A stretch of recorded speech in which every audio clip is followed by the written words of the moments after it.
Assalamualaikum warahmatullahi wabarakatuh.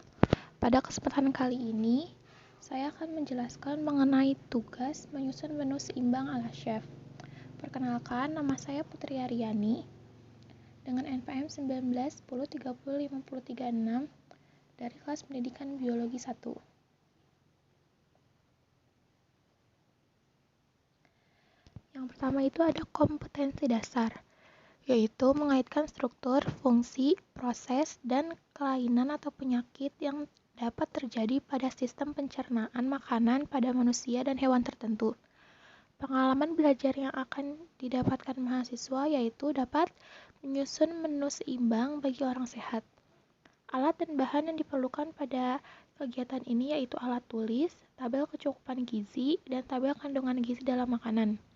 Langkah kerja yang harus dilaksanakan yaitu pertama dengan mempelajari cara menyusun menu seimbang, sehat, dan cara menghitung kebutuhan energi yang harus terpenuhi dalam satu hari.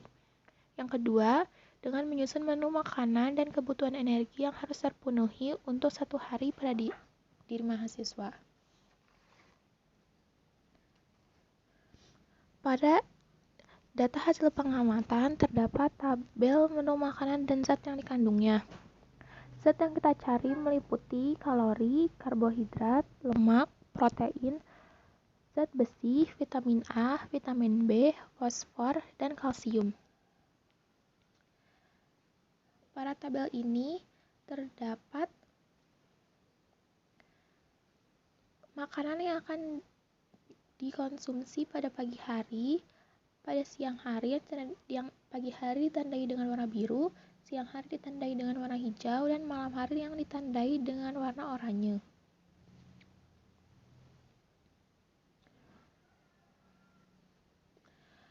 Makanan yang dikonsumsi pada pagi hari meliputi bubur jagung dengan 109 kilokalori, susu dengan 122 kilokalori, apel dengan 72 kilokalori, dan roti bakar keju dengan 105 kilokalori. Makanan dan minuman yang dikonsumsi pada siang hari yaitu nasi dengan 135 kilokalori, sayur bayam dengan 36 kilokalori, tempe dengan 70 kilokalori, brokoli dengan 87 kilokalori, kue coklat dengan 235 kilokalori, dan jus stroberi dengan 162 kilokalori. Dan makanan dan minuman yang dikonsumsi pada malam hari meliputi nasi dengan 135 kilokalori, sayur bayam 36 kilokalori, telur 89 kilokalori, pisang 105 kalori, dan jelly 51 kilokalori. Selanjutnya yaitu analisis data hasil pengamatan. Kalori yang diperlukan oleh tubuh berbeda tiap orangnya. Kebutuhan kalori ini dapat dipengaruhi oleh beberapa faktor, yaitu meliputi usia, jenis kelamin, aktivitas fisik, hingga ukuran tubuh, yaitu berat badan dan tinggi badan. Untuk dapat menyusun menu seimbang tiap harinya, maka kita perlu untuk mengetahui kebutuhan energi yang kita perlukan tiap hari. Nah, kebutuhan kalori atau energi tubuh ini dapat dihitung menggunakan rumus BMR. Rumus BMR pria dan wanita ini sedikit berbeda. Dan untuk wanita rumusnya yaitu 655 ditambah dalam kurung 9,6 dikali berat badan tutup kurung ditambah buka kurung 1,8 dikali tinggi badan tutup kurung dikurangi buka kurung 4,7 dikali usia tutup kurung. Dan ini merupakan contoh cara untuk menghitung kalori harian. Di sini nama yaitu Putri Aryani dengan berat badan 48 kg, tinggi badan 162 cm dan usia 20 tahun. Aktivitas fisik yang saya lakukan sangat rendah dan hampir tidak pernah olahraga dan mendapat nilai 1,2. Maka jika dihitung dengan rumus BMR mendapat hasil 1313,4 kilokalori. Kemudian, hasil BMR tadi dikalikan dengan aktivitas fisik yaitu 1,2 dan mendapatkan hasil 1576,08 kilokalori. Jadi jumlah kalori yang saya butuhkan tiap harinya yaitu 1576,08 kilokalori. Tiap orang ini memiliki kebutuhan kalori yang berbeda. Salah satunya itu dipengaruhi oleh aktivitas fisik yang dilakukannya sehari-hari. Rata-rata orang dewasa memerlukan kalori sebanyak 2000 sampai 2500 kilokalori, yang menandakan kebutuhan kalori saya ini lebih rendah dari orang dewasa pada umumnya.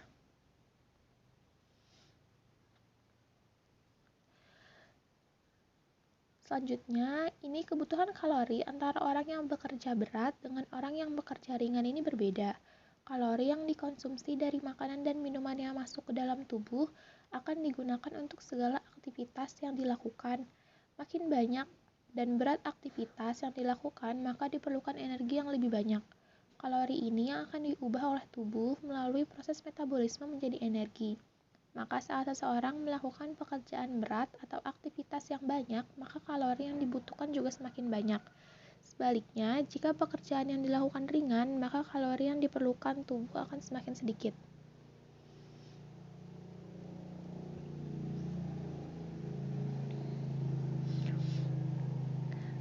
Mengapa sih setiap orang ini perlu mengkonsumsi makanan yang seimbang? Jadi, menurut Peraturan Menteri Kesehatan Republik Indonesia Nomor 41 Tahun 2014 tentang Pedoman Gizi Seimbang, kuantitas dan kualitas makanan dan minuman yang dikonsumsi akan mempengaruhi asupan gizi sehingga akan mempengaruhi kesehatan individu.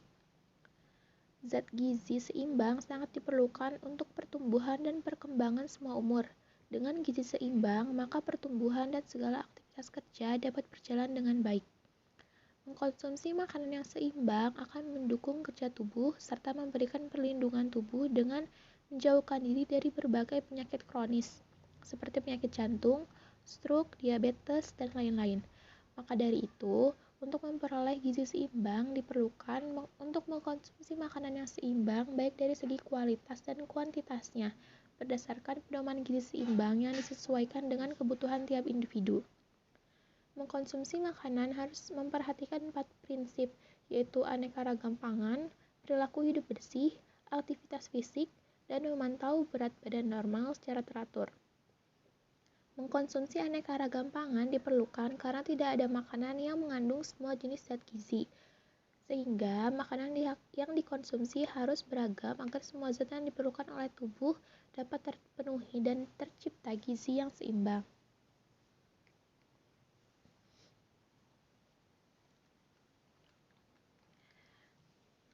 Selanjutnya, jika menu yang kita makan setiap harinya melebihi dari menu yang dianjurkan, maka dapat dilakukan diet sehat dengan mengatur ulang jadwal makanan yang dimakan tiap harinya. Selalu pastikan makanan dan minuman yang kita konsumsi sudah mencukupi kebutuhan dan tidak berlebihan, karena apapun yang dikonsumsi secara berlebihan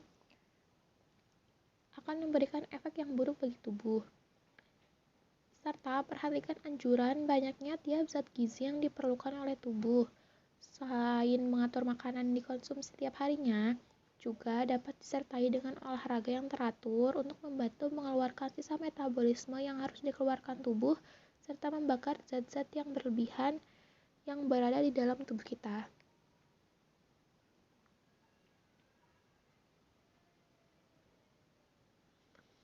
Selanjutnya ini ada penerapan dalam kehidupan sehari-hari.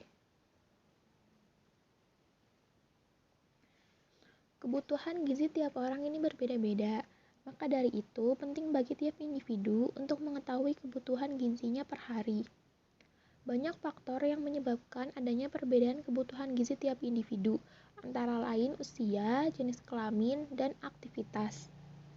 Karena kuantitas dan kualitas makanan dan minuman yang dikonsumsi akan mempengaruhi asupan gizi sehingga akan mempengaruhi kesehatan individu, maka kita perlu untuk memperhatikan kualitas serta kuantitas makanan dan minuman yang kita makan tiap harinya. Malnutrisi atau kurangnya asupan gizi maupun kelebihan gizi sama-sama akan berdampak buruk bagi kesehatan. Kekurangan gizi akan menghambat pertumbuhan fisik, menurunkan produktivitas, dan membuat tubuh mudah terkena penyakit. Sedangkan kelebihan gizi juga dapat memunculkan berbagai penyakit yang dimulai dari obesitas. Obesitas ini dapat memunculkan penyakit seperti jantung koroner, hipertensi, dan diabetes mellitus. Karena pentingnya gizi seimbang, salah satu cara yang dapat dilakukan yaitu dengan membuat jadwal asupan makanan dan minuman yang kita konsumsi per hari, dengan memperhatikan kandungan gizi pada setiap makanan atau minuman tersebut. Dengan begitu, kebutuhan tiap zat yang diperlukan tubuh akan terpenuhi.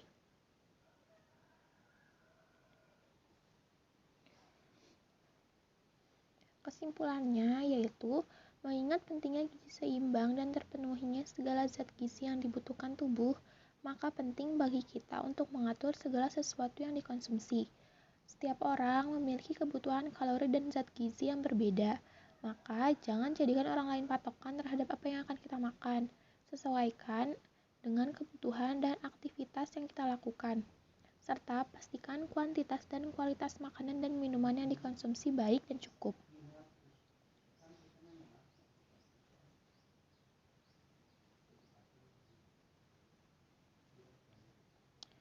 Berikut adalah referensi yang saya gunakan untuk tugas ini, yaitu ada Peraturan Menteri Kesehatan Republik Indonesia Nomor 41 Tahun 2014 tentang pedoman gizi seimbang, juga Supariasi tahun 2012 tentang penilaian status gizi.